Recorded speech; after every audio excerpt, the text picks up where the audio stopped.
প্রিয় উপস্থিতি, সংক্ষিপ্ত সময়ের আলোচনা আপনাদের নির্ধারিত বিষয় গীবত, অপবাদ, পরনিন্দা কয়েকটি বিষয় আমরা আলোচনা করব ইনশাআল্লাহ।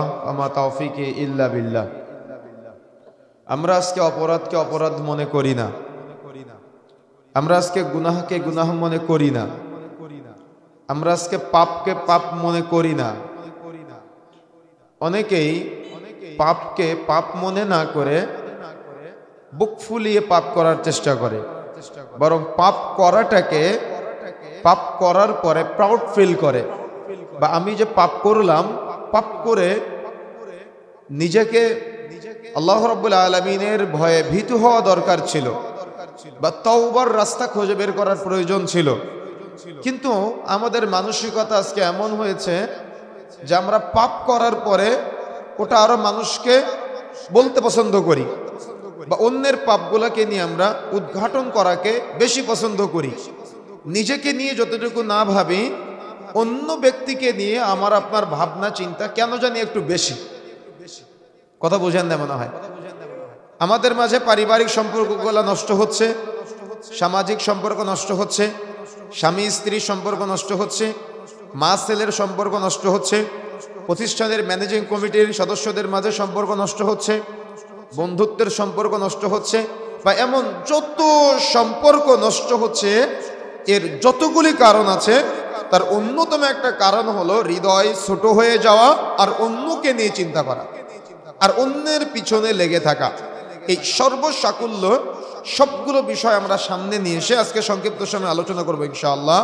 পবিত্র কোরআন মাজিদের অন্যতম গুরুত্বপূর্ণ একটি সূরা, একেবারে ৩০তম পারার মধ্যে এসেছে, সূরা হুমাযার উপরে ইনশাআল্লাহ। আচ্ছা, তাফসীরের আলোচনা। তাফসীর হতে হবে তাফসীর কোরআন বিল কোরআন, কোরআন দিয়ে কোরআনের তাফসীর, অথবা হাদিস দিয়ে কোরআনের তাফসীর। কথা কি বুঝতে পেরেছেন? তার মানে আল্লাহ রাব্বুল আলামিন যেভাবে বলেছেন সেভাবে বুঝা, আর রাসূল সাল্লাল্লাহু আলাইহি সাল্লাম যেভাবে ব্যাখ্যা করেছেন সেইভাবে ব্যাখ্যা করা, আর রাসূলের ব্যাখ্যাটা সাহাবায়ে কেরাম যেভাবে নিয়েছেন আমরাও সেইভাবে নিব। কথা বুঝেন না মনে হয়? তিনটা নীতিমালা বলেছি। এক, আল্লাহ রাব্বুল আলামিন যেভাবে বলেছেন সেভাবে বুঝা, ওই বুঝটা যেভাবে রাসূলুল্লাহ সাল্লাল্লাহু আলাইহি সাল্লাম ব্যাখ্যা করেছেন রাসূলের ব্যাখ্যাটা নেওয়া, এবং যে ব্যাখ্যা সাহাবায়ে কেরাম যেভাবে বুঝেছেন যেভাবে নিয়েছেন সেভাবে নেওয়া। বুঝতে পেরেছেন কি? তাহলে পথভ্রষ্ট হওয়ার সম্ভাবনা নাই। আর যদি আপনি আল্লাহর বুঝটা সরাসরি আল্লাহ রাব্বুল আলামিনের বাণীটা না নিয়ে সাহাবায়ে কেরামের যেভাবে রাসূল ব্যাখ্যা করেছেন ওই ব্যাখ্যাটা না নিয়ে আমি যেভাবে ব্যাখ্যা করলাম, আরেকজন হুজুর যেভাবে ব্যাখ্যা করলো, অমুক ইমাম যেভাবে ব্যাখ্যা করলো, তমুক পীর সাহেব যেভাবে ব্যাখ্যা করলো, যদি আপনি ব্যক্তির ব্যাখ্যা নেন তাহলে আপনি পথভ্রষ্ট হয়ে যাবেন। আর যদি আপনি সরাসরি আল্লাহ রাব্বুল আলামিন যেভাবে বলেছেন, রাসূল যেভাবে ব্যাখ্যা করেছেন, আর সাহাবায়ে কেরাম যেভাবে ব্যাখ্যাটা বুঝেছেন, যেমন আমাদের সমাজে একটা ভ্রান্ত ধারণা আছে কুরআন আল্লাহর বাণী আর হাদিস রাসূলের বাণী। আপনার কাছে মনে হতে পারে ভ্রান্ত ধারণা, কেন মনে হতে পারে না? মূলত মনে রাখার চেষ্টা করবেন, কোরআন মাজিদটা হলো ওহিয়ে মাতলু আর হাদিসটা হলো ওহিয়ে গায়রে মাতলু। কোরআন মাজিদও আল্লাহ রাব্বুল আলামিনের ওহী, হাদিসটাও আল্লাহর ওহী, তবে একটা হলো পঠিতব্য ওহী আর একটা হলো অপঠিতব্য ওহী। একটা হলো মাতলু আর একটা হলো ওহিয়ে গায়রে মাতলু। রাসূলুল্লাহ সাল্লাল্লাহু আলাইহি ওয়াসাল্লাম সম্পর্কে আল্লাহ রাব্বুল আলামিন বলেছেন, এই ব্যাপারে একাধিক সহিহ হাদিসও পাওয়া যায় যে রাসূলুল্লাহ সাল্লাল্লাহু আলাইহি ওয়াসাল্লাম নিজে থেকে কোনো কথাই বলতেন না, যা তার কাছে ওহী প্রেরণ করা হতো সেটাই তিনি বলতেন। তো বিষয়টা যদি এমনটা হয় তাহলে হাদিস রাসূলের বাণী না আল্লাহর বাণী? এবার বুঝতে পেরেছেন বিষয়টা? তাহলে ভ্রান্ত ধারণা লালন করা যাবে না। এই ভ্রান্ত ধারণা নিয়ে আমাদের সমাজের এক শ্রেণীর মানুষরা বলে যে কোরআন মানলেই হবে, হাদিস মানার দরকার নাই। দেখেছেন না আপনারা? শুনেছেন না? আমাদের মাঝে কিন্তু বিভ্রান্তি করতেছে অনেকেই। তো এখন আমি যদি আপনার কাছে প্রশ্ন ছুড়ে দেই যে কোরআন মানলেই হবে, হাদিস মানার দরকার নাই, তাহলে আল্লাহ বলেছেন তোমরা সালাত আদায় করো। কখন ফজর আদায় করবেন, কখন জোহর আদায় করবেন, বা ফজরের নাম, ফজর নামকরণ কিভাবে করবেন, ফজরের রক্ত কখন হবে, ফজরের রাকাত কয় রাকাত, জোহরের রক্ত কখন হবে, জোহরের রাকাত কয় রাকাত, আসর কখন আপনি আদায় করবেন, আসর কয় রাকাত সালাত আদায় করবেন, আপনি কি এটা কোরআন মাজিদ থেকে আমাকে দিতে পারবেন? কথা বুঝেন না মনে হয়? কথা কি বুঝতে পেরেছেন? তাহলে হাদিসের কাছে আসতে হবে না? সিয়াম পালন করতে হবে, কোরআন মাজিদের নির্দেশ, ফরজ। কিন্তু আপনি কখন সাহারি করবেন, কখন আপনি ইফতার করবেন, এই সিয়াম পালনের ভঙ্গ হওয়ার কোন কোন কারণ আছে, এগুলো কি কোরআন মাজিদ থেকে আপনি স্পষ্ট দিতে পারবেন আমাকে? তাহলে রাসূল যেভাবে ব্যাখ্যা করেছেন, সাহাবায়ে কেরাম যেভাবে বুঝিয়েছেন, সেটা কি আমাদের নেওয়া লাগবে না? অবশ্যই নিতে হবে। হজ পালন করতে হবে। এখন কখন আপনি মিনায় যাবেন, কখন আপনি মুজদালিফায় যাবেন, কখন আপনি সাফা মারওয়া সাই করবেন, তাহলে আপনি কোথা থেকে নিতে হবে? হাদিস থেকে নিতে হবে। তাহলে কোরআন মাজিদের ব্যাখ্যাটা অবশ্যই যেভাবে রাসূল করেছেন আর যেভাবে সাহাবায়ে কেরাম বুঝেছেন, এই বুঝের বাহিরে গিয়ে কোনো ব্যক্তিগত বুঝ নেওয়া যাবে না। আর যদি কেউ বলে কোরআন মানতে হবে, হাদিস মানার দরকার নাই, সে হলো হাদিস অস্বীকারী। আর যে হাদিস অস্বীকার করে তার ঈমান থাকে না। একটা হিন্দু যেমন কালিমা পড়ে মুসলমান হয়, তারও ওরকম কালিমা পড়ে মুসলমান হতে হবে। এই জন্য তওবা করে ফিরে আসতে হবে। এরকম বিভ্রান্ত চিন্তা যেন কখনো ব্রেনের মধ্যে না আসে, মনে থাকবে ইনশাআল্লাহ। তাহলে আমরা যে কথা বলতে চাচ্ছিলাম, কোরআন মাজিদের জ্ঞান প্রত্যেকটা ক্ষেত্রে, শুধুমাত্র আজকের আলোচনার সাথে সম্পৃক্ত বলে আমি কথা বলছি না, প্রত্যেকটা ক্ষেত্রে কোরআন মাজিদের জ্ঞান অর্জন করা আপনার উপরে ফরজ, জরুরি। যদি আপনি জ্ঞান অর্জন না করেন তাহলে আপনি পথভ্রষ্ট হয়ে যাবেন। কেন? কোরআনটা হলো বুরহান, কোরআনটা হলো দলিল, কোরআনটা হলো হুদা, কোরআনটা হলো পথ প্রদর্শক স্বরূপ, কোরআনটা হলো ফুরকান, সত্য এবং মিথ্যার পার্থক্যকারী। এখন আপনি যদি কোরআনের কাছে ফুরকান হিসেবে গ্রহণ না করেন, কোরআন মাজিদকে হুদা হিসেবে গ্রহণ না করেন, নূর হিসেবে গ্রহণ না করেন, মাজিদ হিসেবে গ্রহণ না করেন, তাহলে কি আপনি সফলতা অর্জন করতে পারবেন না? যেভাবে, তার মানে যেভাবে পথভ্রষ্ট হয়েছে কোরআন মাজিদকে শরীফ বানানো আলারা, বুঝেন না মনে হয়? তার মানে মাজার শরীফ, খানকা শরীফ, পীর শরীফ হতে হতে কোরআন মাজিদটা এখন শরীফে পরিণত হয়েছে, অথচ আল্লাহ কিন্তু শরীফ বলে নাই। কথা কি বুঝতে পেরেছেন? এই জন্য কোরআন মাজিদের ইলম, কোরআন মাজিদের জ্ঞান আজকে আমাদের মাঝে অনেক কম। সৌদি আরবে আমরা দেখি যে আরবিয়ান শেখরা যখন তিলাওয়াত করে, তখন পিছনের মুসল্লির অঝরে কান্নাকাটি করে। আর আমাদের মুসল্লিদের যতই কোরআন মাজিদ আপনি তিলাওয়াত করেন না কেন, ও তো কিছুই বুঝে না, ওর কোনো প্রভাবই পড়ে না। ইমাম সাহেব পড়ে আলহামদুলিল্লাহ রাব্বিল আলামিন, আর মুসল্লি চিন্তা করে কয় টাকা লাভ করলাম দোকানে, কি তাই না? ইমাম সাহেব পড়ে আর রহমানির রহিম, আর মুসল্লি চিন্তা করে আজকে কয় টাকা লোকসান করলাম দোকানে। এমন বহু চিন্তা আমাদের আছে। কিন্তু যখন আপনি বলেন আলহামদুলিল্লাহ রাব্বিল আলামিন, সমস্ত প্রশংসা আল্লাহ তোমার জন্য, তখন আল্লাহ রাব্বুল আলামিন আপনার কথার জবাব দেয়। জবাব দিয়ে বলে হামিদানি আব্দি, আমার বান্দা আমার প্রশংসা করল। আপনি কি কখনো ফিল করেছেন যে আল্লাহ আপনার কথার জবাব দিয়েছে? এই ফিল করেন না বিধায় আল্লাহ রাব্বুল আলামিন যেটা বলেছেন না, ইন্না সালাতা তানহা আনিল ফাহশাই ওয়াল মুনকার, নিশ্চয়ই সালাত, নিশ্চয়ই নামাজ যাবতীয় অন্যায়, অশ্লীলতা, পাপাচার থেকে বিরত রাখে। কিন্তু আমাদের মুসল্লিরা কোরআন মাজিদের কিচ্ছু বুঝে না। এজন্য এরা মসজিদে সালাত আদায় করে, মসজিদ থেকে বের হয়েই কাপড় টাকুদের নিচে নেমে যায়। মসজিদে সালাত আদায় করে, মসজিদ থেকে বের হয়েই চায়ের দোকানে বসে সিনেমা দেখা শুরু করে। মসজিদে সালাত আদায় করে, মসজিদ থেকে বের হয়েই সুদের লেনদেনে জড়ায়, ঘুষের লেনদেনে জড়ায়, টেন্ডারবাজিতে জড়ায়, চাঁদাবাজিতে জড়ায়। মসজিদে সালাত আদায় করে, মসজিদ থেকে বের হয়ে পরকীয়ায় লিপ্ত হয়। মসজিদে সালাত আদায় করে, মসজিদ থেকে বের হয়েই রাসূলের সুন্নাত দাড়িগুলা কেটে খান করে ফেলে। মসজিদে সালাত আদায় করে, মসজিদ থেকে বের হয়েই পানের সাথে জর্দা চিবাতে চিবাতে চলে যায়। মসজিদে সালাত আদায় করে, মসজিদ থেকে বের হয়েই সিগারেটের সুখ টান না দিলে নাকি তার তৃপ্তি হয় না। এজন্য তারা সাহারি করে জর্দা দিয়ে আর ইফতার করে সিগারেট দিয়ে। এজন্যই তো আজকে আমাদের মুসল্লিদের এই দুর্দশা। কেন? কোরআন মাজিদের ইলম নাই, কোরআন মাজিদের জ্ঞান নাই, কোরআন মাজিদের ব্যাখ্যা বোঝার মতো কোনো প্রচেষ্টা নাই। শুধু আছে ব্যবসা বাণিজ্য, শুধু আছে দুনিয়া, দুনিয়া, দুনিয়া, দুনিয়া করতে করতে করতে করতে কখন মৃত্যু চলে আসবে বুঝতেই পারবেন না। এই জন্য কোরআন মাজিদের জ্ঞান অর্জন করতে হবে, কোরআন মাজিদের ইলম অর্জন করতে হবে। যদি আপনি মজা পেতে চান, যদি আপনি স্বাদ পেতে চান, যদি আপনি তৃপ্তি পেতে চান, যদি আপনি হৃদয় বড় করতে চান, এজন্য কোরআন মাজিদের জ্ঞান অর্জন করা অত্যন্ত জরুরি। আপনি ফুরকান হিসেবে, যেমন সূর্য যখন উকি দেয়, সুবহে সাদিক যখন চলে আসে, ঘুটঘুটে অন্ধকার দ্বিখণ্ডিত হয়ে আলোয় আলোকিত হয়ে যায় না পৃথিবী, যেমন একটা বীজ যেমন দুনিয়াতে মাটি ভেদ করে যখন বের হয়, বীজ থেকে চারা যখন বের হয়, তখন দেখবেন প্রতিটা বীজ দ্বিখণ্ডিত হয়ে ওর মাছ থেকে চারা বের হয়। এরকম ঘুটঘুটে অন্ধকার দ্বিখণ্ডিত করে আপনার সুবহে সাদিক উদিত হয়, সূর্য উদিত হয়। এজন্য মনে রাখার চেষ্টা করতে হবে, এই ঘুটঘুটে অন্ধকারাচ্ছন্ন সমাজটা যদি আমরা আলোয় আলোকিত করতে চাই, তাহলে কোরআনের জ্ঞান অর্জন করতে হবে, হাদিসের জ্ঞান অর্জন করতে হবে, ওহিয়ে মাতলুর জ্ঞান অর্জন করতে হবে, ওহিয়ে গায়রে মাতলুর জ্ঞান অর্জন করতে হবে। এখন এই জ্ঞান অর্জন করতে যেখানে যাওয়ার দরকার হয় আপনাকে সেখানে যেতে হবে। কথা বোঝেন না? যেমন আজকে আপনি এখানে এসেছেন, কিন্তু আপনি নিয়ত ছিল না যে আমি কোরআনের জ্ঞান অর্জন করব, আপনি ফজিলত থেকে বঞ্চিত হয়েছেন। কেমন ফজিলত? যেমন আপনি যখন এখানে তালিম শুনতে এসেছেন, জ্ঞান অর্জনের নিয়ত যদি আপনি এসে থাকেন, আপনি যখন রাস্তা দিয়ে এসেছেন, বাড়ি থেকে বের হয়ে আসার সময় ফেরেশতারা আপনার পায়ের নিচে পাখা বিছিয়ে দিয়েছে।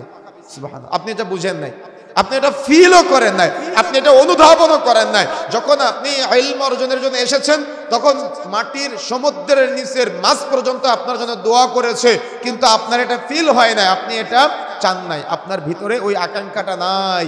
কেন? জ্ঞান নাই। যে জন্য আল্লাহর কাছে সবসময় চাইবেন, আল্লাহুম্মা ইন্নী আসআলুকা ইলমান নাফিআ, আল্লাহ তুমি আমাকে উপকারী জ্ঞান দান করো, ওয়া আমালান মুতাকাব্বালা, এমন আমল করা তৌফিক দান করো যে আমলটা কবুলযোগ্য, যে আমলটা বাতিল হবে না, আর ওয়ারিজকান তাইয়্যিবা, আল্লাহ তুমি আমাকে এমন রিজিক দান করো যে রিজিকটা হবে তাইয়্যিবা, যে রিজিকটা হবে হালাল, যে রিজিকটা হবে পবিত্র। সুবহানাল্লাহ। চাইতে পারবেন ইনশাআল্লাহ, চাওয়ার চেষ্টা করতে হবে।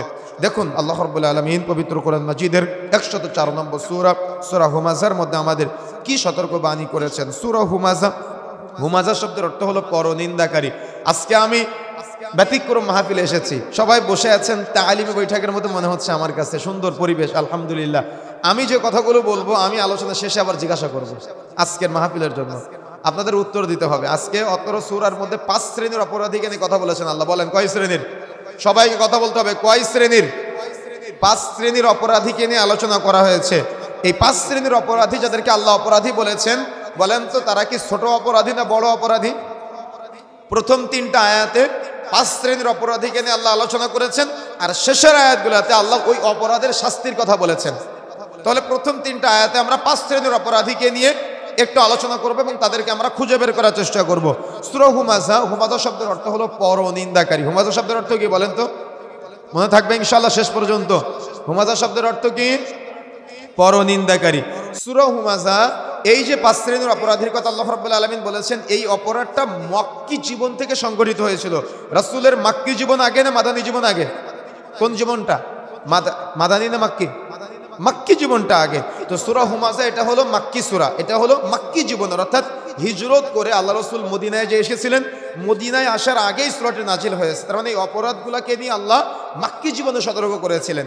এই জন্য এটা প্রথম আমাদের মনে রাখার চেষ্টা করতে হবে যে এই 5 শ্রেণীর অপরাধী তৎকালীন সময়ে ছিল। আর এই অপরাধ যেগুলো আল্লাহ রাব্বুল আলামিন বলেছেন, এই সবগুলো অপরাধ হলো আত্মাকেন্দ্রিক, অন্তরকেন্দ্রিক। মানুষের অন্তরে যখন পচে যায় তখন ওই অন্তরে দুর্গন্ধ ছড়ায়। আমরা তো বাহ্যিক দুর্গন্ধ বুঝতে পারি, কিন্তু অন্তরের দুর্গন্ধ অন্তর থেকে আরেকজনের অন্তরে যায়। অন্তরের দুর্গন্ধ ছড়াই বলতে অন্তর দিয়ে মানুষের অন্তরে ব্যথা দেয়।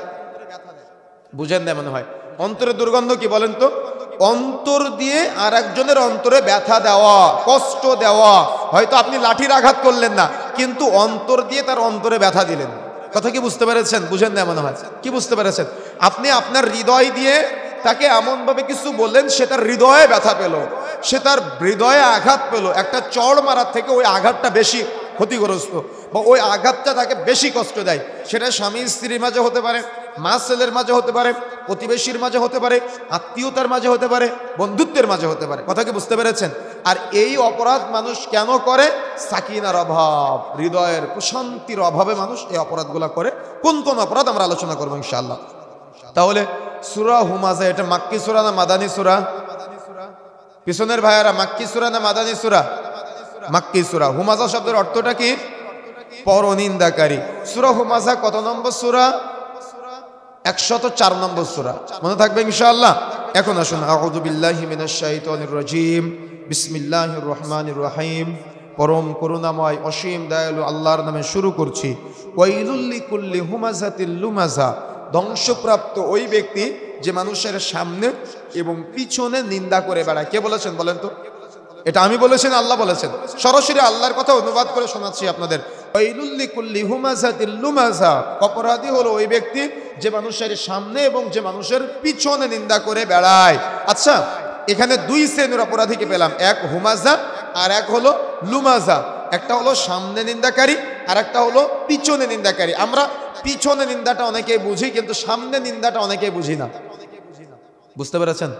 পিছনে নিন্দাটা আমরা অনেকেই জানি, কিন্তু সামনে নিন্দাটা আমরা অনেকেই বুঝি না। সামনে নিন্দাটা কেমন জানেন? ওলামায়ে কেরাম ব্যাখ্যা করেছেন, বা বিভিন্ন তাফসীর যদি আপনি খুলে দেখেন তাহলে আপনারা বুঝতে পারবেন। এভাবে একজন ব্যক্তি একটা অপরাধ করলো, অপরাধ করার কারণে আমি তাকে এই 5 জন ব্যক্তির সামনে জানা তা বলে অপমান করে ছেড়ে দিলাম। বুঝেন না মনে হয়? ও কিন্তু আসলে কি করেছে? ও কিন্তু আসলে অপরাধ করেছে, কিন্তু আমি কার সামনে তাকে অপমান করলাম? 5 জন ব্যক্তির সামনে, 10 জন ব্যক্তির সামনে, মহল্লার ব্যক্তিদের সামনে আমি তাকে অপমান করলাম। আর আমি বললাম, আমি মানুষের পিছনে বলতে পারি না, আমি সামনাসামনি বলে দিই। কি আছে না এমন মানুষ আমাদের সমাজে? বলে আমি কারোর পিছনে কিচ্ছু বলতে পারি না, আমার একেবারে আমি দিল স্পষ্ট, আমার দিল পরিষ্কার, আমি সব সামনাসামনি বলে দিই। এখন ও কোনো একটা অপরাধ করেছে, 5 জন ব্যক্তির সামনে তাকে জানা তা বলে অপমান করে, মসজিদের মধ্যে দাঁড়িয়ে, সামনে দাঁড়িয়ে মাইকটা হাতে নিয়ে জানা তা বলে অপমান করে, এলাকার মানুষের সামনে 5 জন আল্লাহর বান্দার সামনে একজন আল্লাহর বান্দাকে জানা তা বলে, যাচ্ছি তাই বলে অপমান করে ছেড়ে দেয়। কেন? তার টাকা বেশি হয়েছে, তার জমি জায়গা বেশি হয়েছে, তার গাড়ি বাড়ি বেশি হয়েছে, তার চোখ আর আসমান থেকে মাটিতে নামে না। এখন ও যা ইচ্ছা তাই করে বেড়ায়, যা ইচ্ছা তাই বলে বেড়ায়। আর ও কি করে? ও মানুষকে মানুষের সামনে অপমান করে, মানুষকে মানুষের সামনে নিন্দা করে, মানুষকে মানুষের সামনে ছোট করে, মানুষকে মানুষের সামনে অপমান অপদস্থ করার প্রচেষ্টা চালায়। কথা বুঝেন না মনে হয়?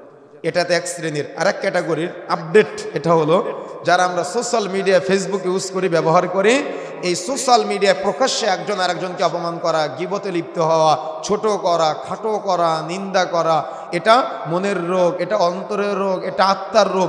যে যাকে ইচ্ছা সে তাকে প্রকাশ্যে ছোট করা, নিন্দা করা, অপমানিত করাচ্ছে। এখানে কেউ ফেরেশতা আছেন নাকি? কেউ ফেরেশতা আছেন? জীবনে কখনো পাপ করেন নাই? বলতে পারবেন যে আপনি কোনো পাপ করেন নাই? তো আপনি কি চান কিয়ামতের মাঠে আপনার পাপটা উদ্ঘাটন করা হোক, আপনার বাবা জানুক? আপনি কি চান কিয়ামতের মাঠে আপনার পাপটা, দেখা যাচ্ছে কোনো একটা আপনি অপরাধ করেছেন, যে অপরাধটা প্রকাশ্যে প্রচার করা হোক? আপনি কি এটা চান? প্রকাশ্যে দিবালোকের সামনে, কিয়ামতের মাঠের সকল মানুষের সামনে আপনার পাপটা আপনার বাবাকে জানানো হোক, আপনার প্রতিবেশীকে জানানো হোক, আপনার সন্তানকে জানানো হোক, আপনার স্ত্রীকে জানানো হোক, আপনার স্বামীকে জানানো হোক? আপনি কি এটা চান?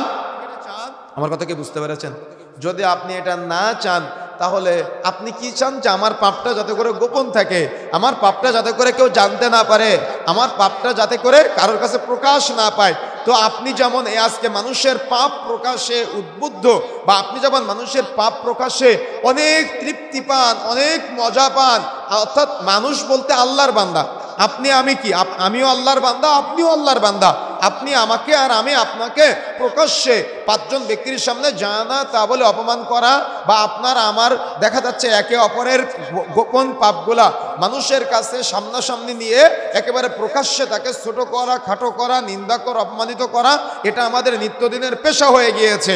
আর আমরা বারবার বলি যে আমি পিছনে বলতে পারি না, সামনাসামনি বলে দেয়। আরে কিয়ামতের মাঠে আল্লাহ রাব্বুল আলামিন আপনার যত গোপন পাপ আছে সব কিয়ামতের মাঠে সকল মানুষের সামনে উদ্ঘাটন করে দিবে। কেন? আল্লাহ বলবে, তুই আমার বান্দার পাপ গোপন করতে পারিস নাই, আজকে আমি আল্লাহ তোমার সকল পাপ কিয়ামতের মাঠে সকল মানুষের সামনে উদ্ঘাটন করে দিলাম। নাউযুবিল্লাহ। কি আপনি কি চান? চান আপনি? তাহলে আজকে থেকে বান্দার সামনাসামনি অপমান করা থেকে বিরত থাকতে হবে। মনে থাকবে ইনশাআল্লাহ।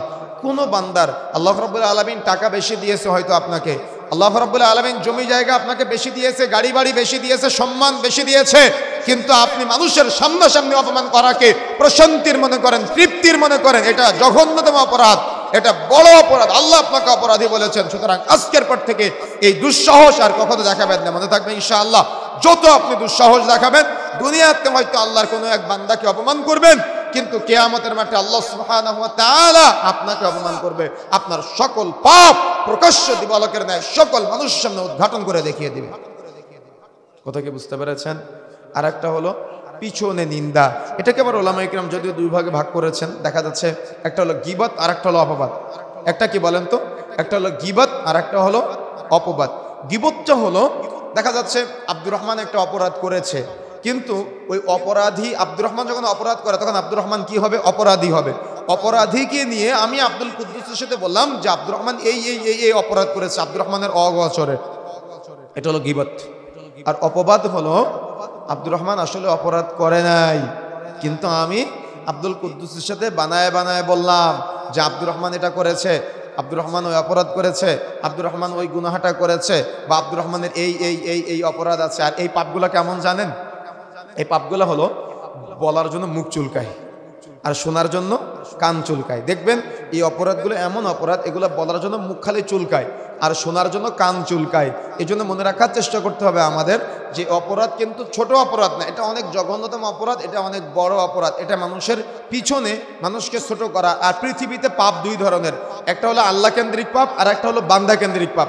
আল্লাহ কেন্দ্রিক পাপ আল্লাহ চাইলে ক্ষমা করতে পারে, কিন্তু বান্দা কেন্দ্রিক পাপ ওই বান্দা যদি ক্ষমা না করে আল্লাহ রাব্বুল আলামিন কিন্তু আপনাকে ক্ষমা করবে না। কথা কি বুঝতে পেরেছেন? বান্দা ক্ষমা না করলে আল্লাহ ক্ষমা করবে না। তাহলে আপনি যে মানুষের সামনাসামনি অপমান করলেন, আপনি যে মানুষের পিছনে অপবাদ দিলেন, আপনি যে মানুষের পিছনে গীবত করলেন, তাকে নিয়ে বানিয়ে বানিয়ে কথা বলেন, বা সে কোনো অপরাধ করেছে আপনি অপরাধ পাবলিশ করলেন, আপনি প্রচারক হয়ে গেলেন, তাহলে এই যে আপনি অপরাধ করলেন, এখন আপনার কি অপরাধ হবে? কথা বুঝেন না মনে হয়। কথা বুঝতে পেরেছেন? ও হলো আপনি বান্দাকে কষ্ট দিলেন, আপনি বান্দার ব্যথা দিলেন, তার গোপনে তার সম্মান নষ্ট করলেন, গোপনে তার মর্যাদা নষ্ট করলেন, গোপনে তাকে নিয়ে মিথ্যা মানিয়ে বললেন। আপনি কি জানেন সে অপরাধ করলেও আপনি বলতে পারবেন না, অপরাধ না করলেও আপনি বানিয়ে বলতে পারবেন না। কিন্তু আপনার এই নিত্যদিনের পেশা চায়ের দোকান আজকে এক একটা সংসদ ভবনে পরিণত হয়েছে। প্রত্যেকটা চায়ের দোকান আজকে এক একটা সংসদ ভবন। সকাল 8টা থেকে রাত্রি 10টা পর্যন্ত এলাকার যত গীবত, যত তহমত, যত অপবাদ সব চায়ের দোকান নামক সংসদে চলতে থাকে, তাই না? মনে রাখার চেষ্টা করতে হবে এটা বান্দা কেন্দ্রিক পাপ। আপনি ওই যে বান্দাকে অপমান করেছেন, সে হয়তো জানে না যে আপনি তাকে নিয়ে গীবত করেছেন বা আপনি তাকে নিয়ে অপবাদ দিয়েছেন, যার কারণে এলাকার মানুষ তাকে কষ্ট দিয়েছে, তাকে ব্যথা দিয়েছে, বা তার একটা বদনাম রটিয়েছে। আপনি চাইলে তার পাপটা গোপন করতে পারতেন, কিন্তু আপনি করেন নাই। মনে রাখার চেষ্টা করতে হবে আপনার এই যে আপনি আল্লাহর কোনো একজন বান্দার পাপ মানুষের কাছে উদ্ঘাটন করতেছেন, বলে বলে বেড়াচ্ছেন, কিয়ামতের মাঠে আল্লাহ রাব্বুল আলামিন আপনার যত গোপন গোপন পাপ আছে না, এগুলো সব খুঁজে খুঁজে বের করে উদ্ঘাটন করে দেবে। কি বলার জন্য মুখ চুলকালেই বলতে হবে, শোনার জন্য কান চুলকালেই শুনতে হবে? কথা বুঝেন না মনে হয়। বলেন তো অপরাধ কেন করে মানুষ? কিসের প্রশান্তির জন্য? হৃদয়ের প্রশান্তির জন্য, আত্মার প্রশান্তির জন্য। আপনার এই অপরাধের কারণে এলাকার মানুষ আপনাকে ভয় পায়, এলাকার মানুষ আপনার সামনে কথা বলতে ভয় পায়। মানে এমন একটি অ্যাটিটিউড যে সবাই আমাকে ভয় পেয়ে চলবে, আছে না এমনটা আমাদের সমাজে? মনে রাখার চেষ্টা করতে হবে। এই জন্য আল্লাহ বলছেন ওয়াইলুল লিকুল্লি হুমাযাতিল লুমাযা, ধ্বংসপ্রাপ্ত ওই ব্যক্তি যে মানুষের সামনে এবং পিছনে নিন্দা করে বেড়ায়। আমরা কিন্তু কেউ ফেরেশতা না। কিয়ামতের মাঠে আমরা যখন দাঁড়াবো তখন দেখা যাবে আল্লাহ আমার সব গোপন পাপ উদ্ঘাটন করে দিচ্ছে। কেন উদ্ঘাটন করতেছে? দেখা যাচ্ছে আমি বান্দার গোপন পাপ মানুষের সামনে বলে বেড়াতাম, বা বান্দাকে মানুষের সামনে অপমান করতাম, আমি যেভাবে অপমান করতাম, কিয়ামতের মাঠে আমাকেও সেম একইভাবে অপমানিত হতে হচ্ছে। আর যদি আপনি চান যে আপনি জীবনে বহু গোপন পাপ করেছেন, আমাদের নিজেদের অন্তরের দিকে তাকালে নিজেদের ঘৃণা জন্ম হয় যে আমি আব্দুল্লাহ, আমি এত পাপ করেছি। প্রত্যেকের হয়তো এমন চিন্তা হয় যে আমি এত পাপ করলাম, আমি এত গুনাহ করলাম, কিয়ামতের মাঠে যদি আমি দাঁড়াই তো আমার রবের সামনে আমি কোন মুখ নিয়ে দাঁড়াবো? অপরাধগুলো নিয়ে। এই অপরাধী যদি আমি সাব্যস্ত হই তো আমার রবের সামনে আমার ইজ্জত সম্মান কোথায় চলে যাবে? যদি আপনি এটা মনে করেন আপনি অপরাধ করেছেন, তওবা করবেন তো করবেন। ওই যে বান্দাকে নিয়ে গীবত করেছেন, অপবাদ দিয়েছেন, সামনাসামনি নিন্দা করেছেন, তার কাছে ক্ষমা চেয়ে মৃত্যুবরণ করার চেষ্টা করবেন। কেন? কিয়ামতের মাঠে কোনো মানুষকে ক্ষমা করবে না। আর যদি আপনি বাঁচতে চান তাহলে কোনো বান্দার পাপ উদ্ঘাটন না করে বরং আল্লাহর বান্দাদের যদি আপনি পাপ দেখতে পান তাহলে আপনি চুপে যাবেন।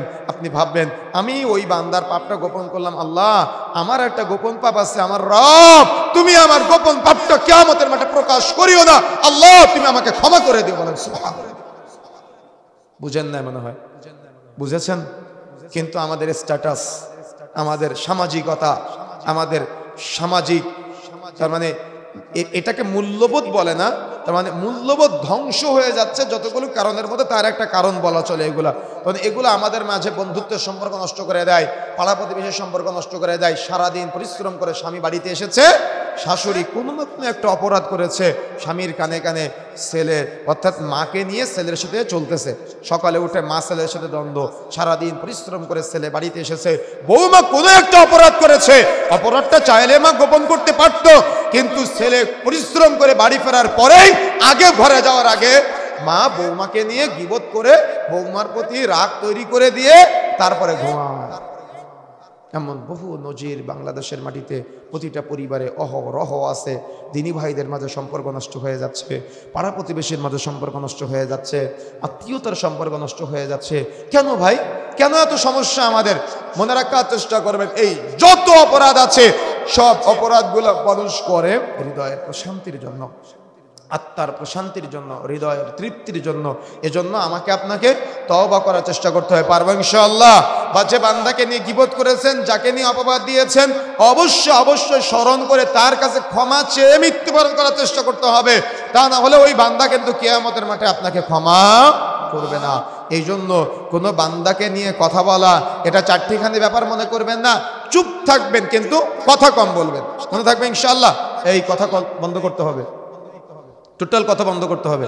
যে কথা বলতে চাচ্ছিলাম, তাহলে চুপ থাকবেন কিন্তু কথা কম বলতে হবে। যত কম বলা যায়, যত কম শোনা যায়, যত কম মিশা যায়, যারা গীবতে জড়িত, যারা অপবাদে জড়িত, যারা মানুষের পিছনে নিন্দা করে, যারা মানুষের প্রকাশ্যে নিন্দা করে, অর্থাৎ যারা এই অপরাধগুলোর সাথে জড়ায়, মনে রাখার চেষ্টা করবেন ওলামায়ে কেরাম বলেছেন যে যদি কোনো বান্দা তুমি দেখো যে আরেকজন বান্দাকে নিয়ে তোমার সাথে বলতেছে, তুমি ভাববা তোমাকে নিয়ে আরেকজনের সাথে বলে, তুমি তাকে ফেরেশতা মনে করিও না যে আরেকজনকে নিয়ে শুধু তোমার সাথে বলে না, তোমাকে নিয়েও সে আরেকজনের সাথে বলে বেড়ায়।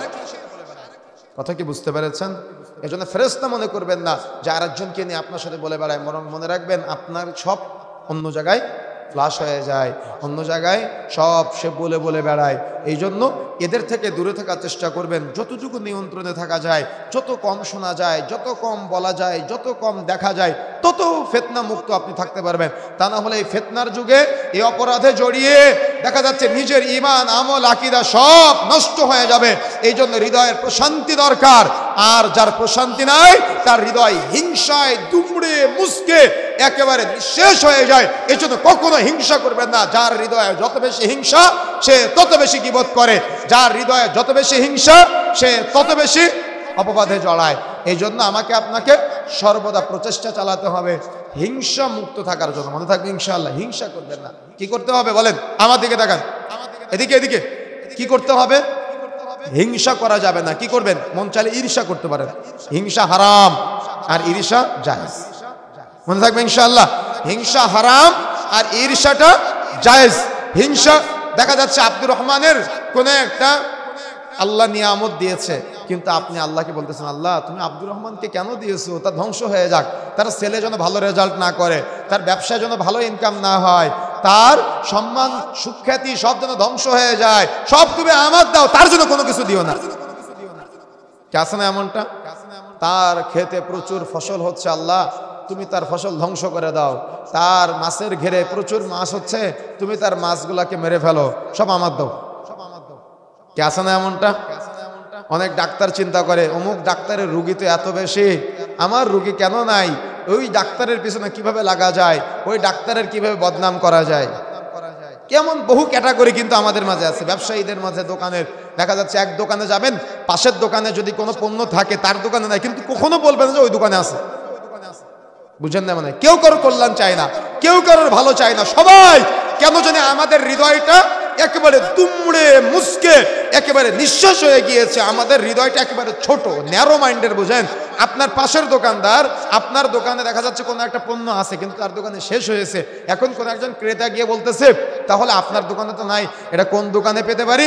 ও কিন্তু জানে যে পাশের দোকানে আছে, ও কখনো বলবে না যে আছে, বলবে খুঁজে দেখেন কই আছে। সহযোগিতা করবে না, মন নরম। তার মানে মনটা কঠিন, মনটা কঠিন, মনটা হিংসুটে। কথা বুঝতে পেরেছেন? হিংসা করবেন না, ঈর্ষা করবেন। ঈর্ষা মানে কি জানেন? আল্লাহ তুমি আমার পাশের দোকানদারকে প্রতিদিন 500 টাকা ইনকাম করার সুযোগ করে দিয়েছো, আল্লাহ তুমি আমাকেও দিও, আল্লাহ তারও হোক আমারও হোক। আল্লাহ তার ছেলে ভালো রেজাল্ট করে, আল্লাহ তার ছেলেও ভালো রেজাল্ট করুক, আল্লাহ তুমি আমার ছেলের ভালো রেজাল্ট দিও। আল্লাহ তার এত এত সুনাম, এত এত সুখ্যাতি, তার এত এত রুগী, আল্লাহ তারও থাকুক, আল্লাহ তুমি আমাকেও একটু বেশি রুগী পাঠাও যাতে ইনকাম বেশি করতে পারি, এটা হলো জায়েজ। কিন্তু আমাদের হৃদয় কি ন্যারো মাইন্ডের, হিংসুটে, কে কার গীবত করতে পারে, কে কার অপবাদ দিতে পারে, কে কার ছোট করতে পারে, কে কার প্রতিষ্ঠানকে নিয়ে তার মানে মানুষের কাছে অপবাদ দিতে পারে, গীবত করতে পারে, কে কার অপরাধ, তার মানে একজন ব্যক্তি খুব ভালো মানুষ, খুব ভালো মানুষ, কোনো একটা অপরাধ করেছে, মানুষ মাত্র অপরাধ করতেই পারে, কিন্তু সমাজের মানুষ এত জঘন্য আর এত জাহেল যে ওই ব্যক্তির সমস্ত ভালো কর্ম সব বরবাদ করে দিয়ে তার জীবনের কোনো একটা অপরাধ আজীবন মানুষকে বলে বেড়ায়। এটা হলো মানুষের আখলাক, এটা হলো মানুষের চরিত্র। এই জন্য প্রিয় বন্ধুরা আমার, আমাকে আপনাকে সতর্ক হতে হবে, সাবধান হতে হবে, এই অপরাধগুলো থেকে আমাকে আপনাকে বের হয়ে আসার চেষ্টা করতে হবে। তা না হলে আমরা কিন্তু ওই কিয়ামতের মাঠে যখন দাঁড়াবো তখন দেখা যাবে ওই যে মানুষের গীবত নিয়ে, মানুষের পিছনের কথাবার্তা নিয়ে, মানুষের অপরাধগুলো নিয়ে আমাদের অভ্যাস আজকে কথাবার্তা বলা। এই জন্য আমাকে আপনাকে সর্বদা দেখা যাবে যে আপনার এদিকে যত অভ্যাস হবে কিয়ামতের মাঠে আল্লাহ সুবহানাহু ওয়া তাআলা আপনার যত গোপন পাপ আছে, আপনার যত অপরাধ আছে সব উদ্ঘাটন করে দিবে। এজন্য যদি আপনি চান যে আমার পাপ উদ্ঘাটন না করা হোক তাহলে তওবা করে ফিরে আসতে পারবেন ইনশাআল্লাহ, চেষ্টা করতে হবে। 2 নম্বরে আল্লাহ রাব্বুল আলামিন বলছেন আল্লাযী জামাআ মালাউ ওয়া আদ্দাদা, অপরাধী হলো তারাই, এখানে 2 শ্রেণীর অপরাধীকে বলেছেন যারা সম্পদ জমা করে রাখে আর সম্পদটা বারবার গণনা করে। এটাও কিসের অপরাধ বলেন তো? আত্মার অপরাধ, আত্মা কেন্দ্রিক অপরাধ, অর্থাৎ হৃদয়ের অপরাধ। হৃদয়ের প্রশান্তির জন্য মানুষ টাকা বারবার গণনা করে আর এই সম্পদকে কুক্ষিগত করে রাখে। ও কখনো দান সাদাকা করে না, ও কখনো যাকাত আদায় করে না। মাদ্রাসা মসজিদগুলোর ব্যাপারে তাকে বললে বলে বলে বলে বলে বলে বলে যদি তার নাম প্রচার করা হয় মারহাবা বলে, তা না হলে সে টাকা দেয় না। কে আছে না এমনটা? সে কখনো দান সাদাকা করে না। কেন? পৃথিবীতে এমন বহু আল্লাহর বান্দা আছে, 2 ভাই, ছোট ভাই দৈনিক ইনকাম করে 5000 টাকা আর বড় ভাই দৈনিক ইনকাম করে 300 টাকা। কি আছে কিনা? তাহলে 2 ভাইয়ের মাঝে বেশি ইনকাম করা তৌফিক আল্লাহ দিয়েছে না? না ও নিজে ইনকাম করতেছে? আল্লাহ দেয়নি? অবশ্যই আল্লাহ দিয়েছে। তো আল্লাহর দেওয়া নিয়ামতটা, আল্লাহর দেওয়া এই রহমতটা আপনি আল্লাহর রাস্তায় কি অল্প কিছু ব্যয় করতে পারবেন না? আচ্ছা, আপনাদের কাছে একটা প্রশ্ন করি অত্র আয়াতের আলোকে। আল্লাযী জামাআ মালাউ ওয়া আদ্দাদা, অপরাধী হলো তারাই যারা সম্পদকে কুক্ষিগত করে রাখে, জমা করে রাখে আর বারবার গণনা করে, দান সাদাকা করে না। আচ্ছা বলেন তো, এই কুক্ষিগতকারীদের মধ্যে কি আমরা নেই? কথা বলতে হবে নেই? আচ্ছা আপনারা বলেন, স্বর্ণের যাকাতের নিসাব কত ভরিতে? পিছনের ভাইয়েরা আগে বলেন, স্বর্ণের নিসাব কত ভরিতে? পিছন থেকে বলতে হবে। আর রূপার কত ভরি? অধিকাংশ মানুষ কিন্তু কনফিউজড, কিন্তু এটা ফরজ ইবাদত। কি ইবাদত বলেন তো? ফরজ ইবাদত। কিন্তু আমাদের কারো জানা নাই যে স্বর্ণের নিসাব কত ভরিতে, অধিকাংশ মানুষের জানা নাই যে রূপার নিসাব কত ভরিতে। তার মানে মানুষ যাকাত আদায় করা থেকে আজকে বিরত। কিয়ামতের মাঠে যখন আপনি দাঁড়াবেন, এগুলো হলো সম্পদের ময়লা। এই সম্পদের ময়লা আজকে আপনি ভক্ষণ করতেছেন না। কিয়ামতের মাঠে যখন দাঁড়াবেন, আপনি তো মনে করতেছেন যে আপনি একা উঠবেন না, আপনার সাথে সাথে আপনার ওই সম্পদ উঠবে। কি রূপে উঠবে? সাপ রূপে উঠবে, যার হবে 2 মুখওয়ালা সাপ। 2 মুখ দিয়ে 2 চোয়ালে দংশন করতে থাকবে। আর সে বলবে আমি তোমার মাল, আমি তোমার সম্পদ। কিয়ামতের মাঠে বলতে থাকবে। সম্পদ নিয়ে আজকে আপনি বারবার গণনা করেন, দান সাদাকা করেন, আর সম্পদকে আপনি সবসময় গুনে গুনে রাখেন। অমুক ব্যাংকে কত টাকা আছে, অমুক নগদে কত টাকা আছে, অমুক রকেটে কত টাকা আছে, কিন্তু আপনি একটা বারের জন্য যাকাত আদায় করার প্রচেষ্টা চালান না, দান সাদাকাও আপনি করতে চান না। মনে রাখার চেষ্টা করতে হবে। তার মানে অপরাধীদের তালিকায়, অপরাধীদের লিস্টে আপনার নামটা যুক্ত হয়ে যাচ্ছে। এজন্য সম্পদকে কুক্ষিগত করবেন না। যখন আপনি দেখবেন নেশা পরিমাণ সম্পদ পূর্ণ হয়ে গিয়েছে, সঙ্গে সঙ্গে আপনি ওখান থেকে সম্পদের ময়লাটা বের করে ফেলবেন। অর্থাৎ শতকরা 2.5% হারে আপনি বের করে ফেলবেন। 1 লক্ষ টাকায় 2,500 টাকা আপনি বের করে ফেলবেন। এখন আপনি যাকাত আদায় করবেন কিসের ভিত্তিতে? আল্লাহ রাসূলের যুগে 7.5 ভরি স্বর্ণের দাম যেটা ছিল, 52.5 ভরি রূপার দাম একই ছিল তৎকালীন সময়ে। যার কারণে এই হিসাবটা দেওয়া হয়েছে 7.5 ভরি স্বর্ণ এবং 52.5 ভরি রূপা। কিন্তু বর্তমানে কি দাম একই আছে না আলাদা আছে? আলাদা না? 7.5 ভরি স্বর্ণের দাম কত এখন? কত? প্রায় 10 লাখ, তাই না? আর 52.5 ভরি রূপার দাম কত? 70-80 হাজার টাকার মতো হতে পারে, কম বেশি হতে পারে, আমি জানি না সঠিক। তো তাহলে আকাশ পাতাল পার্থক্য না? তাহলে আপনি জাকাত আদায় করবেন, দুটাই তো নিসাব, কিসের ভিত্তিতে আপনি জাকাত আদায় করবেন? প্রশ্ন আসতে পারে কিনা? এ ব্যাপারে লাজনার ফতোয়া হলো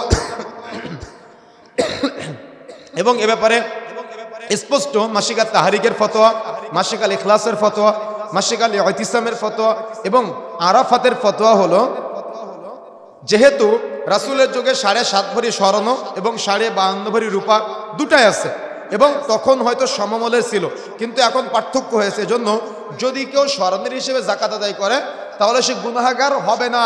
তবে দুইটা আলাদা করতে গিয়ে যেহেতু দুইটার আলোচনা ভিন্ন ভিন্ন এসেছে, এজন্য গরিবের হক বিবেচনায় রূপার হিসেবে জাকাত বের করে দেওয়াটা সবথেকে উত্তম। কথা বুঝেন না মনে হয়? এখন আপনি ভাবতেছেন আমার তো 7.5 ভরি স্বর্ণ নাই, আমার তো মাত্র 1 লাখ টাকা আছে ব্যাংকে। বুঝেন না মনে হয়? কথা কি বুঝতে পেরেছেন? আপনি ভাবতেছেন আমার তো 7.5 ভরি স্বর্ণ নাই, আমার তো মাত্র 2 লাখ টাকা জমা আছে, আমি তো জাকাত আদায় না করলেও পারি। আমি কিন্তু আপনাকে গুনাহগার বলি না, আবার ভুল বুঝিয়েন না। কথা কি বুঝতে পেরেছেন? কিন্তু আপনি উত্তমটা অ্যাপ্লাই করতে পারেন। আল্লাহ আপনাকে সম্পদ দিয়েছে, এটা কিন্তু একটা আনন্দ।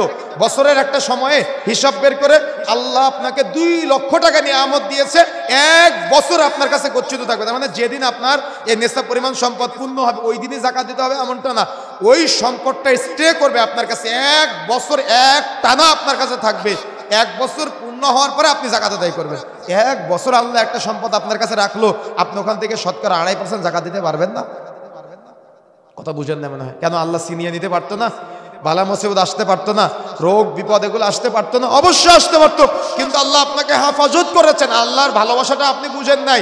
আল্লাহ আপনাকে নিয়ামত দান করেছে, আল্লাহর নিয়ামতটা আপনি হেলাই ফেলাই পার করে দিয়েছে। আচ্ছা বলেন তো, আপনার স্ত্রীর আর আপনার সন্তানের আর আপনার মেয়ের, অর্থাৎ আপনার স্ত্রীর, আপনার ছেলের, আপনার বৌমার আর আপনার যতগুলি স্বর্ণ বা টাকা পয়সা আছে সব কি একসাথে হিসাব করবেন না কিভাবে হিসাব করবেন? বলেন। ফরজ ইবাদত, কিন্তু জ্ঞান অর্জন করতে হবে না ব্যাপারে। ফরজ ইবাদত আপনি কিভাবে বের করবেন? কেন নামাজ কি একসাথে পড়েন? একজন পড়লে সবার হয়ে যায়, তাহলে একসাথে হবে কেন? সালাত যেমন ব্যক্তিগত ইবাদত, যাকাতটাও ব্যক্তিগত ইবাদত। কথা কি বুঝতে পেরেছেন? আপনার স্ত্রীর সম্পদ, স্বর্ণ টাকা পয়সা, আপনার স্বর্ণ টাকা পয়সা, আপনার সন্তানের ছেলে মেয়ে উভয়ের প্রত্যেকের আলাদা আলাদা। কথা বুঝতে পেরেছেন? প্রত্যেকের কি আলাদা আলাদা। যেমন ব্যক্তির উপরে সালাত ফরজ, যেমন ব্যক্তির উপরে হজ ফরজ, যেমন ব্যক্তির উপরে সিয়াম ফরজ, যাকাতটাও ব্যক্তির উপরে ফরজ। ব্যক্তির সম্পদ যখন নিসাব পরিমাণ পূর্ণ হয়ে যাবে তখন আপনি জাকাত আদায় করবেন। আর না হলে আল্লাহ রাব্বুল আলামিন বলছেন আপনি জাকাত আদায় করেন না, দান সাদাকা করেন না। আল্লাহ বলছেন আল্লাযী জামাআ মালাও ওয়া আদ্দাদা, অপরাধী হলো তারাই যারা সম্পদকে জমা করে রাখে, কুক্ষিগত করে রাখে, জাকাত আদায় করে না, দান সাদাকা করে না। তার মানে মারহাবা না বললে আপনার পকেট থেকে 10 টাকা বের হয় না। আর দেখেছেন না নামের আগে দানবীর আব্দুল কুদ্দুস, দানবীর আব্দুল্লাহ, দেখেছেন না এমনটা? আমি আমার নাম দিয়ে বললাম, আপনার নাম বলে রাগ করতে পারেন। তো দানবীর কেন বলে? ও দানবীর যত আপনি লকব লাগাতে পারবেন তত দান বেশি করবে, কিন্তু উচিত কি জানেন? উচিতটা হলো ডান হাত কি দান করলাম, বাম হাত যাতে করে জানতে না পারে। এখানে অনেক গরিব এতিম বাচ্চা আছে। আপনি কি জানেন আল্লাহ রাব্বুল আলামিন বলেছেন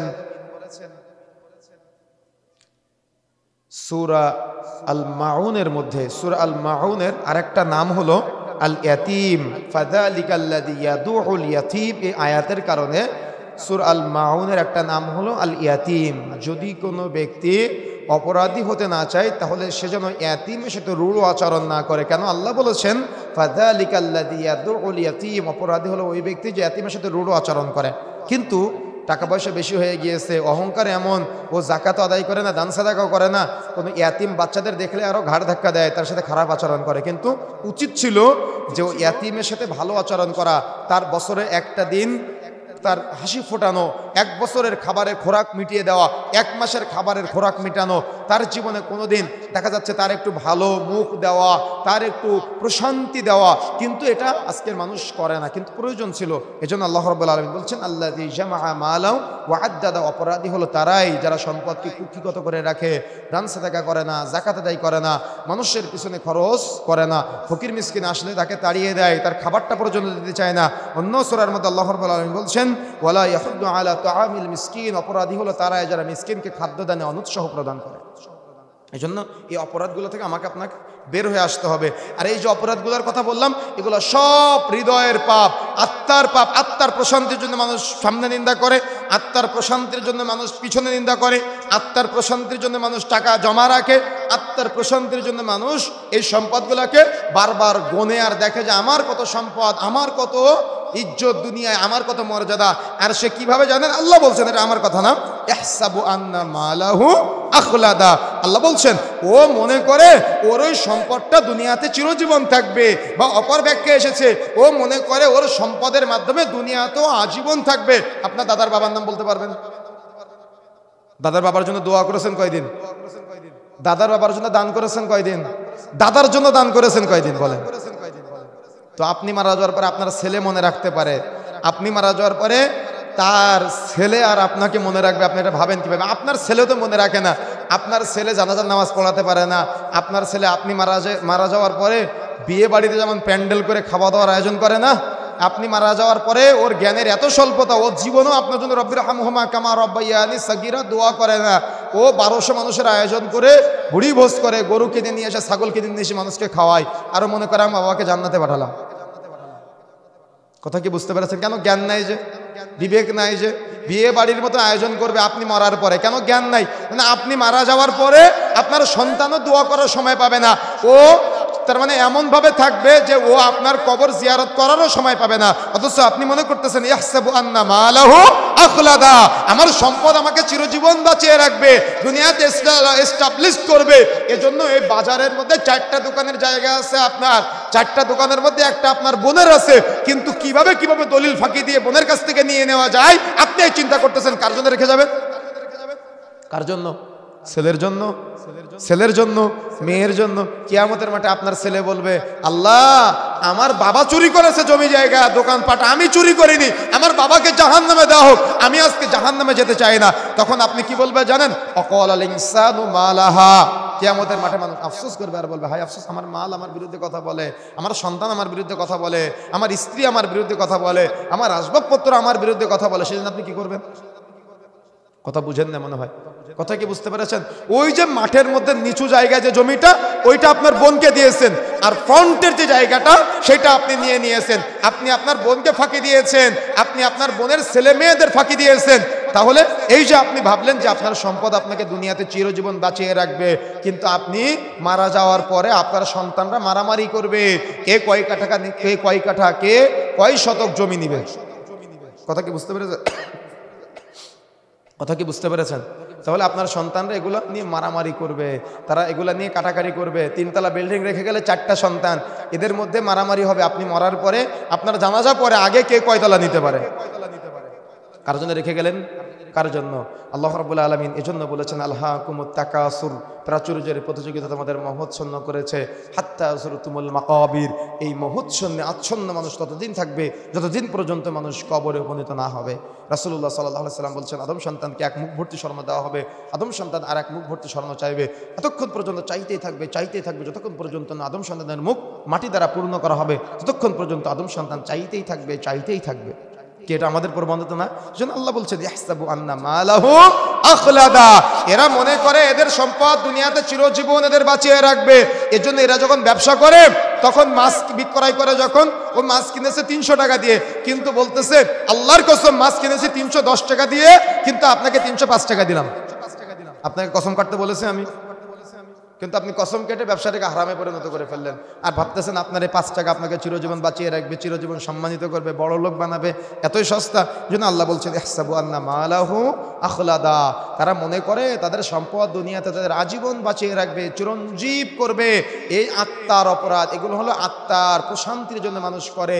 কিন্তু আল্লাহ বলছেন দেখেন, অর্থাৎ 5 নম্বর অপরাধীকে আমরা পেলাম যে তারা সম্পদকে চিরস্থায়ী মনে করে। তাহলে 1 সামনে নিন্দা করা, 2 পিছনে নিন্দা করা, 3 সম্পদ জমা করা, 4 সম্পদকে বারবার গণনা করা, 5 সম্পদকে চিরস্থায়ী মনে করা। এই অপরাধীদেরকে আমাদের সমাজের মানুষ বা আমরা অনেক সম্মান দিয়ে থাকি।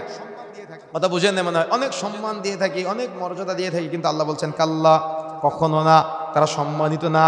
লা ইউমবাযান্না ফিল হুতামা, তারা হুতামা নামক জাহান্নামে নিক্ষিপ্ত হবে। কে বলছেন এটা?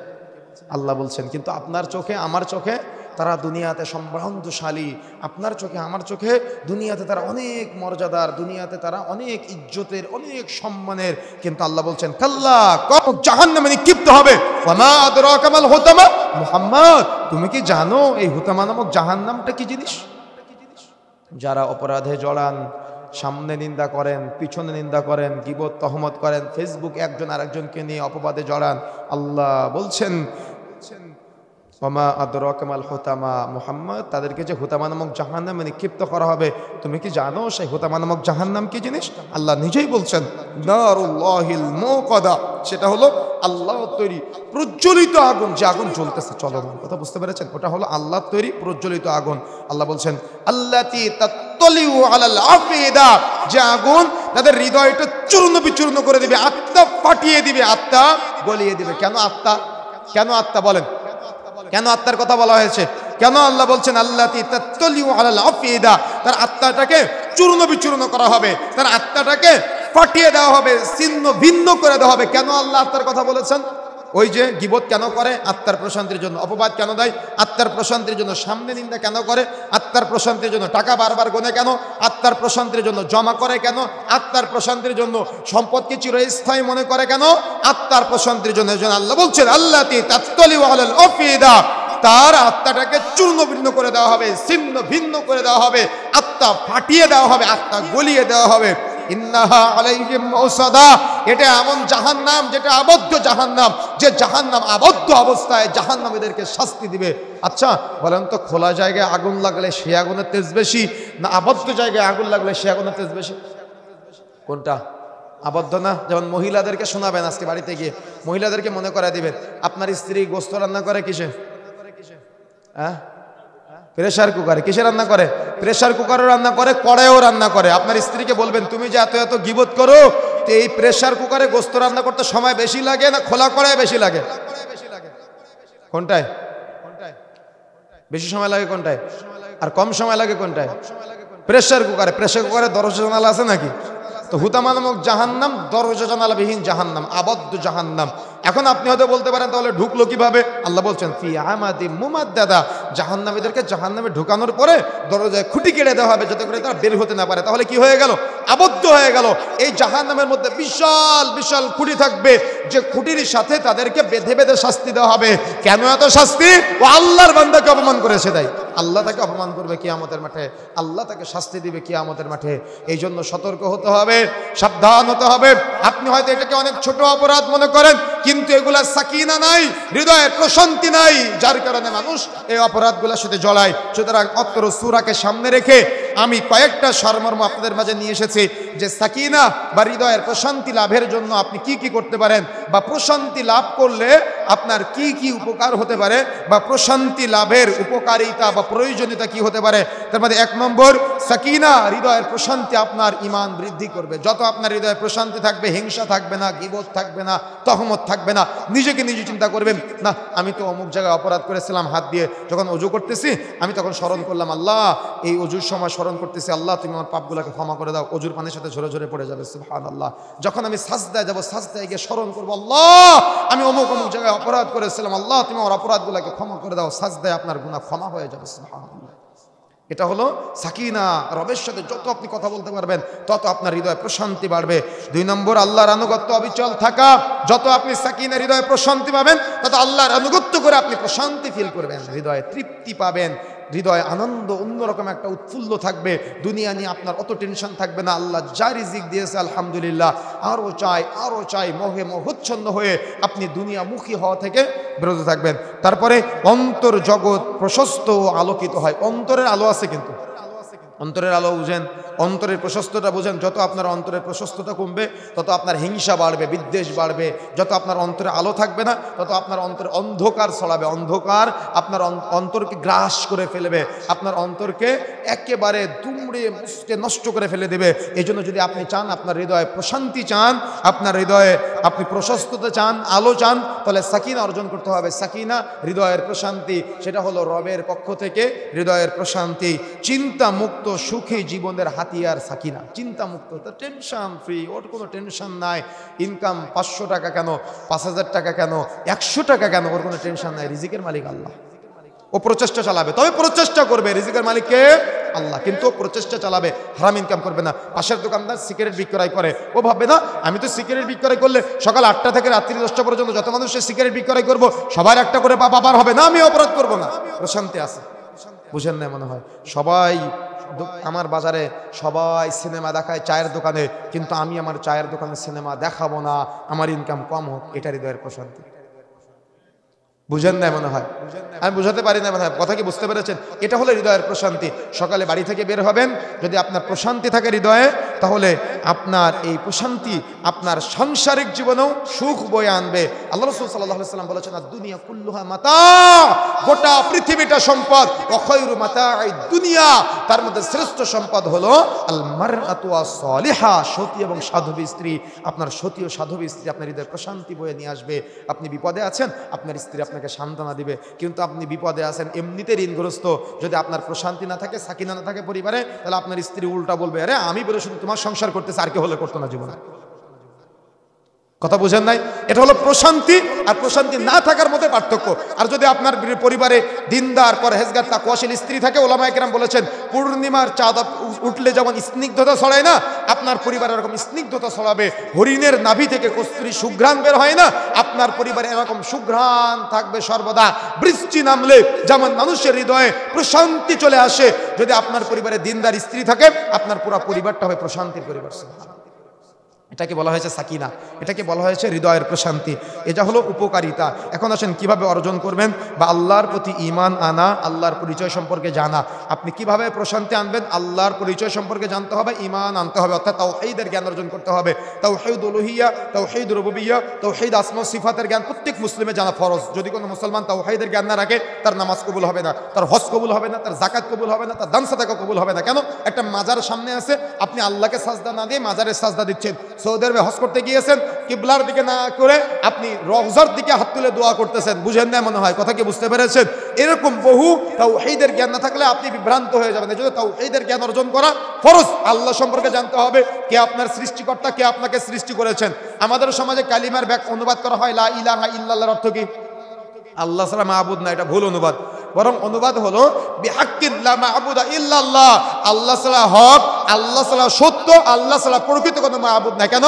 মানুষ মা'বুদ মানে পীরের, মানুষ মা'বুদ মানে কবরের, মানুষ মা'বুদ মানে সূর্যের, মানুষ মা'বুদ মানে পাহাড়ের, মানুষ মা'বুদ মানে পাথরের, মানুষ মা'বুদ মানে সমুদ্রের, মানুষ মা'বুদ মানে চন্দ্রের, মানুষ মা'বুদ মানে কোনো ব্যক্তির, কোনো মূর্তির মা'বুদ মানে না। এই সব বাতিল মা'বুদকে বাদ দিয়ে একক আল্লাহকে রব হিসেবে স্বীকৃতি দেওয়া, এটা হলো কালিমার স্বীকৃতি। এই জ্ঞান আপনাকে অর্জন করবেন। যত আপনি আল্লাহর সাথে কথা বলতে পারবেন, তত আপনি হৃদয়ের প্রশান্তি পাবেন। আল্লাহর সাথে কথা বলার জায়গা নামাজের মধ্যে, সালাতের মধ্যে, তাকবীরে তাহরিমা মনে রাখার চেষ্টা করবেন। আজান ইকামতের মধ্যবর্তী সময়ে দোয়া করলে দোয়া কবুল হয়। তাকবীরে তাহরিমার পরে সূরা ফাতিহা পাঠের পরে আপনি আরেকটা সূরা মেলাবেন। রুকুতে যাওয়ার আগে দোয়া করলে দোয়া কবুল হয়। রুকুতে গিয়ে নির্দিষ্ট দোয়া পাঠের পরে দোয়া করলে দোয়া কবুল হয়। সাজদায় গিয়ে নির্দিষ্ট দোয়া পাঠের পরে দোয়া করলে দোয়া কবুল হয়। এটা দোয়া করারই জায়গা। কেন আপনি দোয়া করবেন না? বৈঠকে বসে আত্তাহিয়াতু দুরূদ শরীফ, দোয়া মাসুরা পাঠের পরে দোয়া করলে দোয়া কবুল হয়। এই সব দোয়া করার জায়গা, কিন্তু আপনি প্রশান্তি, যেখানে দোয়া করলে দোয়া কবুল হয় সেখানে দোয়া করেন না, আপনি কি প্রশান্তি পাবেন? আপনি নামাজ শেষ করে দোয়া করেন, প্রশান্তি পাবেন না। কথা কি বুঝতে পেরেছেন? দোয়া করার জায়গা কোথায়? এতগুলো জায়গা বললাম, এতগুলো জায়গায় আপনি দোয়া করতে পারলেন না, আপনি কি প্রশান্তি পাবেন? দোয়া করতে হবে নামাজের ভিতরে, কিন্তু আপনি নামাজের ভিতরে দোয়া না করে, নামাজ শেষ করে দোয়া না করলে আপনার তৃপ্তি লাগে না। তার মানে আপনি ভুল। আপনার দোয়া করা দরকার ছিল সালাতের ভিতরে। প্রশান্তি যদি আপনি পেতে চাইতেন, সাজদায় গিয়ে দোয়া করেন, রুকুতে গিয়ে দোয়া করেন, বৈঠকে বসে দোয়া করেন। কথা কি বুঝতে পেরেছেন আমার? তাহলে আল্লাহকে চিনতে হবে না, আল্লাহকে জানতে হবে না। আপনি রাগ করলেন, পরীক্ষা নিব, রাগ করলেন, পরীক্ষা নিব একটা। আচ্ছা বলেন, রুকুতে গিয়ে কি করেন আপনারা? কি করেন? সুবহান রাব্বিয়াল। আর সাজদায় কি পড়েন? এখন বলেন, হাত উঠাবেন। আমি একজনকে জিজ্ঞাসা করবো, সুবহান রাব্বিল আযীম আর সুবহান রাব্বিল আলা, আপনার 40 বছর যাবত যে আপনি পড়েন নামাজের মধ্যে, এটার অর্থ কয়জন জানেন? এখন আপনি উত্তর দেন যে আপনি কিভাবে প্রশান্তি অর্জন করবেন, সালাতের ভিতরে কি দোয়া করতে হচ্ছে। এই 40 বছরে আল্লাহ একটা জিন্দেগি দান করেছে, আপনি এখনো শিখতে পারলেন না, তাহলে আপনি কিভাবে প্রশান্তি পাবেন? আপনার অন্তরে প্রশান্তি নাই। আমি বলে যাচ্ছি, আপনার অন্তরে প্রশান্তি নাই, শুধু হতাশা, দুর্দশা, দুশ্চিন্তা, বালিশে মাথা দিলে টেনশন। কেন? আপনার তো আল্লাহর সাথে সম্পর্ক নাই। আল্লাহর সাথে সম্পর্ক স্থাপন করেন, দেখবেন আপনি নামাজও প্রশান্তি পাবেন, অন্যান্য ইবাদত করে তৃপ্তি পাবেন। আল্লাহ আপনাকে ডাকলে আপনি আল্লাহর আহ্বানে সাড়াও দিতে পারবেন ইনশাআল্লাহ। 2 নম্বর, কোরআন মাজিদ তিলাওয়াত করা। আমাদের বাড়িতে কোরআন মাজিদ থাকে, ওই সুন্দর করে কাপড়ে জড়িয়ে শোকেসের উপরে রেখে দেয়, পড়তে পারে না। সন্তানের সকাল 7টায় প্রাইভেট, 8টার সময় প্রাইভেট, 9টা থেকে বিকাল 5টা পর্যন্ত স্কুল, আবার বিকাল 5টার পরে আসার পরে অনলাইন কোচিং, সব কিছুর সময় হয়, 5 মিনিট কোরআন শিক্ষার সময় হয় না, তাই না? টাইম নাই, টাইম। মৃত্যুর পরে আপনার সন্তান কি করবে জানেন? এমনি তো কোরআন শিক্ষা দিতে পারলেন না, ও তো রব্বির হামহুমা দোয়া পড়তে পারবে না। ও কি করবে জানেন? মাদ্রাসা থেকে একদল হুজুর ভাড়া করে নিয়ে আসবে, লাশের পাশে কোরআন পড়াবে। সারা জীবন কোরআন পড়লেন না, লাশের পাশে কোরআন পড়ে কি হবে আপনার? কথা বুঝেন না মনে হয়। সারা জীবন কোরআন পড়লেন না, বাড়িতে কোরআনের চর্চা হলো না, মরা মানুষকে কোরআন শোনায় কি লাভ? কোরআন তো আপনার হেদায়েতের জন্য, ওই হেদায়েতের বাণী মরা মানুষের পাশে শোনায় লাভ কি? কথা কি বুঝতে পেরেছেন? এগুলো চলতেছে আমাদের সমাজের জন্য বলতেছি। সালাত আদায় যত বেশি আপনি করবেন, অর্থাৎ সালাতের মধ্যে যত বেশি আপনি কথা বলবেন আল্লাহর সাথে, তত আপনি হৃদয়ের প্রশান্তি পাবেন। তারপরে দিন শিক্ষার মজলিস, তালিম, বৈঠকে অংশগ্রহণ করা, যত বেশি আপনারা এমন তালিমের আয়োজন করবেন, বৈঠকের আয়োজন করবেন, তত আপনাদের ঈমান বৃদ্ধিপ্রাপ্ত হবে। দিনী ভাইদের সাথে চলাচলে হৃদয়ের প্রশস্ততা বাড়বে। জানেন কি, আচ্ছা এখানে কি টাকা দিয়ে নিয়ে আসা হয়েছে আপনাদের যে 500 করে টাকা দেওয়া হবে? কেন? দিনের ভালোবাসা এসেছেন না? কোনো একজন আপনাকে দাওয়াত দিয়েছে, তারা ভালোবাসা এসেছেন কিনা? আপনি কি জানেন এই ভালোবাসা আল্লাহ ভালো না বাসলে এটা হতো না? কেন? পৃথিবীতে ভালোবাসা আসে টাকার, চেহারার, সৌন্দর্যের, জমি জায়গার, গাড়ি বাড়ির, আছে না?